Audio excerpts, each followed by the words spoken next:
Assalamualaikum warahmatullahi wabarakatuh.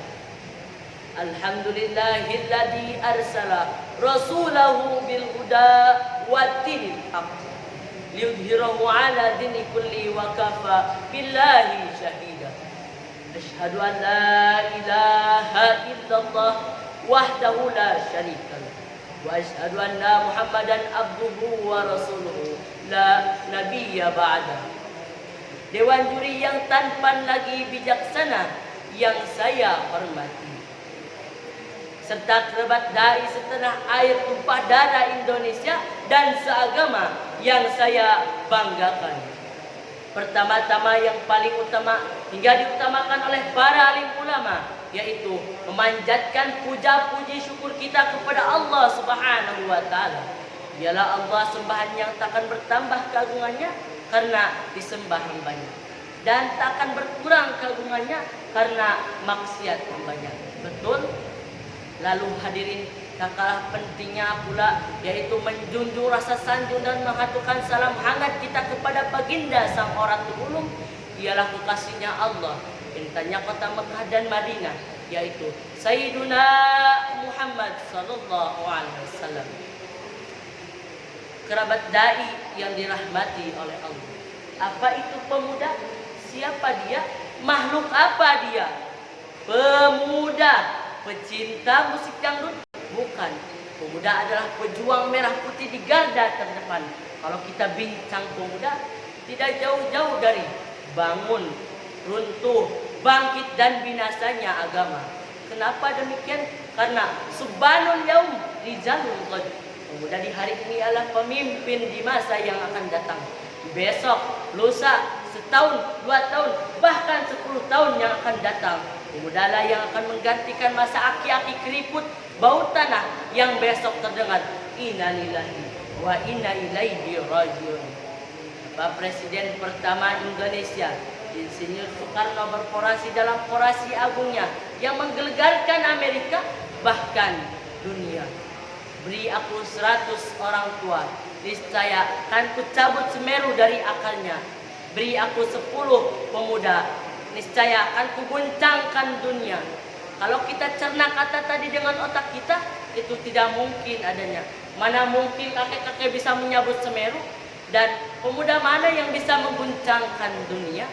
Hanya dengan ukuran tubuh yang kurang lebih dari 2 meter.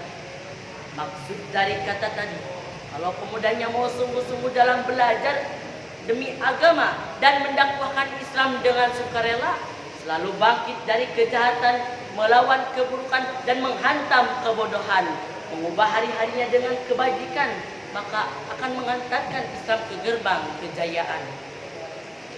Tapi kalau pemuda hari ini tertidur, maka dakwah Islam akan mundur dan hancur lebur. Kalau pemuda hari ini binasa, maka agama Islam tinggal nama. Na'udzubillah summa na'udzubillahi min dzalik. Maka benarlah sabda Rasulullah tentang masa depan tanpa ada orang yang berahli beragama.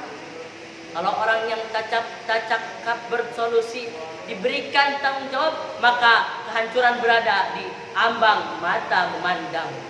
Hadirin hadirat, ladies and gentlemen, para gadis dan cowok keren yang saya banggakan. Rasulullah sallallahu alaihi wasallam sebagai panutan alam dunia mengabarkan kepada umat manusia, pemuda mana yang mau menjadi pemimpin, menegakkan hukum-hukum Allah dan meninggikan agama, hendaknya ia bisa meniru 4 sifat Rasulullah sallallahu alaihi wasallam: sidik, amanah, tabligh, waton. Yang satu, sidik, jujur. Kalau pemudanya seharusnya tidak jujur, maka akan melahirkan Musailamah penghancur berwajah kufur yang menghantam agama dari dalam dan luar. Kemudian aman. Kalau pemudanya menjadi tanggung jawab agama sesudah tidak amanah, maka akan tumbuh sifat tikus-tikus berdasi yang menggerogoti hak-hak rakyat dengan wajah yang berseri-seri tanpa dosa. Kemudian tabligh, artinya menyampaikan ajaran-ajaran Islam kepada masyarakat dan menegakkan sunnah-sunnah Nabi, sehingga masyarakat tidak buta akan sunnahnya dan terbiasa menjalankan sunnahnya. Kata Nabi, barang siapa yang menegakkan sunnahku, itu tandanya ia mencintaiku.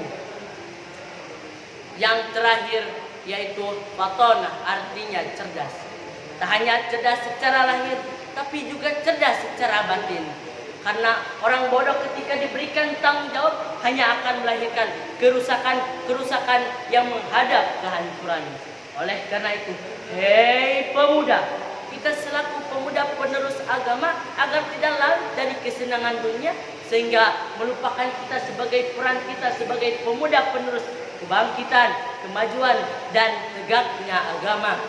Rasulullah SAW telah banyak mengajarkan kita dalam memandang agama agar selalu membangun tanpa merusak, menyejahterakan tanpa menyusahkan, serta menghidupkan tanpa mematikan. Terlebih dahulu dari zaman sekarang, pergaulan pemuda-pemudi semakin tidak terkontrol hingga perlu ditanamkan sifat Rasulullah yang sudah dijelaskan tadi. Sekian yang dapat saya sampaikan. Ditutup jalan-jalan ke kota Bali, pulangnya beli semangka. Saya akhiri perjumpaan kali ini. Nanti yang tonton tambah suka. Wabillahi taufiq wal hidayah. Wassalamualaikum warahmatullahi wabarakatuh.